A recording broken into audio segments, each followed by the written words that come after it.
back, everybody, to another episode of Fool a Stacker. Today, we have the famous Soolin with the provisioning team, who will try to guess what our magician has up his sleeve. But first, Soolin, let's talk about something. What do you want to talk about? Let's talk about traveling, since that's something that I'm super passionate about, and I'm actually going to be giving a stack talk on it. Nice. Okay. So what about traveling? All right. So this can be a sneak peek into my stack talk.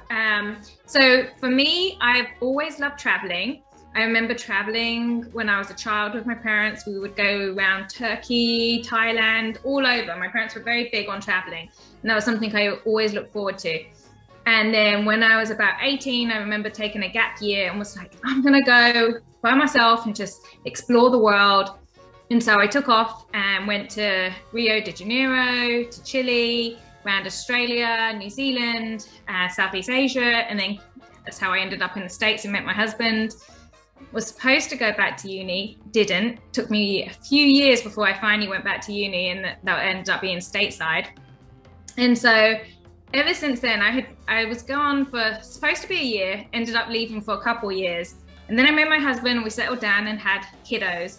And then we thought, that's it. We're not going to be able to go and backpack around, because how I knew that I wanted to marry my husband is we went on a backpacking trip around Vietnam, and we was like, oh, I bet that was beautiful. I've seen a couple of things from Vietnam before, like through Top Gear and other shows that have gone there. It's beautiful, beautiful. And amazing food. I'm a big foodie, so everywhere I go, that's one of my favorite things about traveling is you get to taste food that you wouldn't normally have back home. Yep. And so we did 17 days around Vietnam by bus, like local bus, and we didn't argue or kill each other. And I was like, you know what? I could see myself being with this person. I think that's a huge test. I can't remember who said it. I think it was Bill Murray. He said, if you can go and travel like around the world or backpack somewhere with someone and not kill each other, marry them. And so that was like my test. And I was like, all right, I'm going to marry this guy. That's a good test. If you don't want to murder somebody in a foreign country, it should maybe work out. Yeah.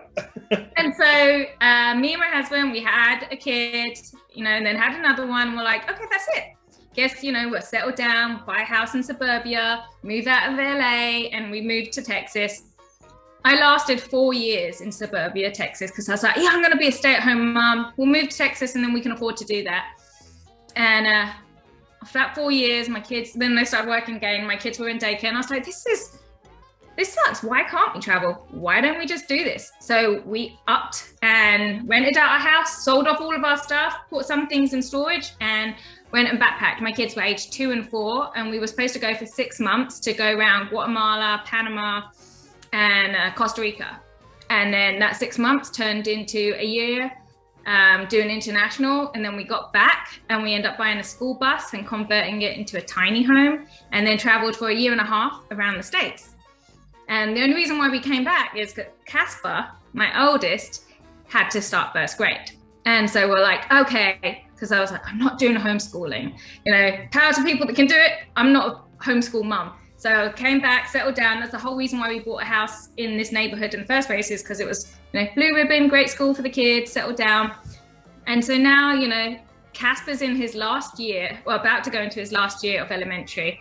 And I said, everything I've done since we've got back from traveling has been, how can I get back to living that travel kind of lifestyle? Yeah. But at the same time, it's balancing. I want stability for the kids. I feel guilty otherwise, can't just bounce around. And so I was like, I'm going to go back to school.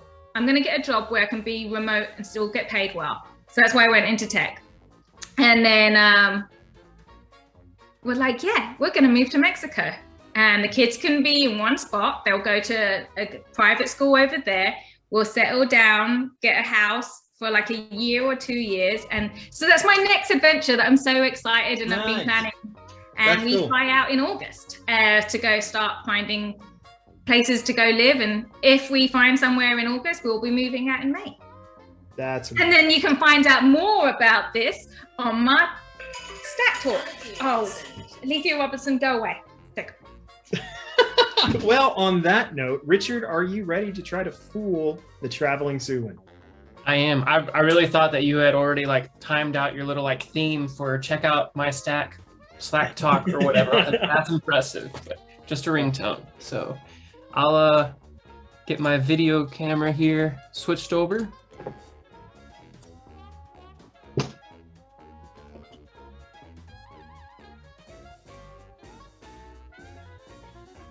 So we lost him. Alrighty. There we Can't go. hear me. We can.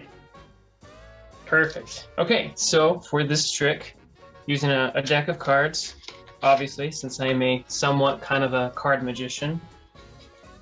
And here's the fancy cards. I just got to keep showing the Formstack You logo. got Formstack cards. Where'd you get those from? I magically created them. It's a secret. Please don't sue us.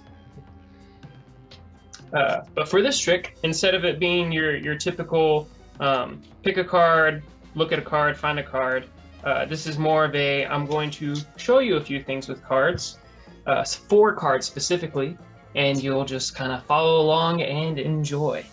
So for this trick, I'll be using 4 cards. And right now the bottom card is the 2 of hearts. I'll try to make sure not to have any lens glare there again. But for this trick, I want you to keep track of where the 2 of hearts is. All right, so now where's the 2 of hearts? On the bottom. Correct. So far, so good. So now if I take this 4 set of cards and I reverse the order, going from top to bottom, bottom to top, where should that put the 2 of hearts now? At the top. Let's take a look. Correct. So it's on the top. So now if I take that top card and put it on the bottom, where should the 2 of hearts be now? On the bottom? It should be, but since it's a magic trick, I'll move it back to the top.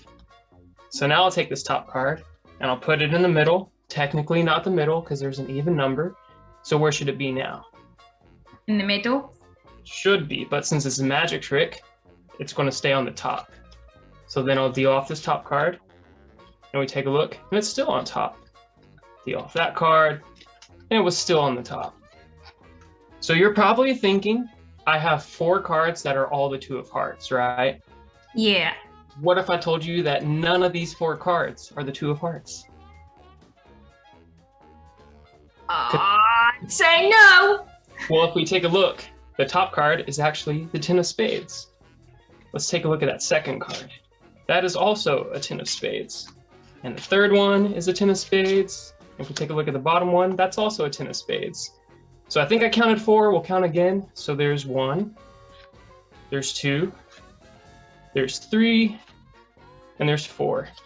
So you're probably now thinking, I don't know what I saw with the 2 of hearts, but these have to be 4 10 of spades, right? Well, what if I told you that none of these were the 2 of hearts and none of these were the 10 of spades? Because if we take a look right here, I've got 1 king, so we'll just set that to the side, and another king. So now you're probably thinking, well, if these 2 are kings, this has got to be the 2 and the 10, right? It's actually the 3rd and the 4th king. And that's my trick for you. Mind blown. Wow. That was awesome. I don't have any idea how you did that. Okay, I was about to ask if you want to try. So the theory is, because with the guests we've had on so far, there is a kind of theory that we've been building on, and that's that Richard is in fact magic. Like he just knows the magical arts. He went to Hogwarts or wherever, and he just, there you go. Instead of a Yeah, we fight could with dress him up Voldemort, as he Harry learned Potter archery. for like some Halloween thing. Just a little zigzag on his forehead and some Right. glasses. I can see it. It's not like the full, like, doing all the death curses. He took the online course at Hogwarts, right? Like, it's yeah, The there's, magic yeah, trick. just a little bit. All right, Soolin. Well, thank you for being on our show, Fool a Stacker. Last part of the show, would you like to try to shout out somebody? Somebody who's made your life easier. I would like to do a shout out to Marfe because every single day she comes in and kills it at provisioning all on her lonesome. So yay for us over here on a provisioning team of 1. Awesome props to Mafe for sure. Okay, so that's the end of our show. And again, at the end of Spirit Week, we're going to have a form. If you would like to take a chance at figuring out how our wonderful magician does his tricks, let us know, and I will reach out. Have a great Spirit Week, everybody.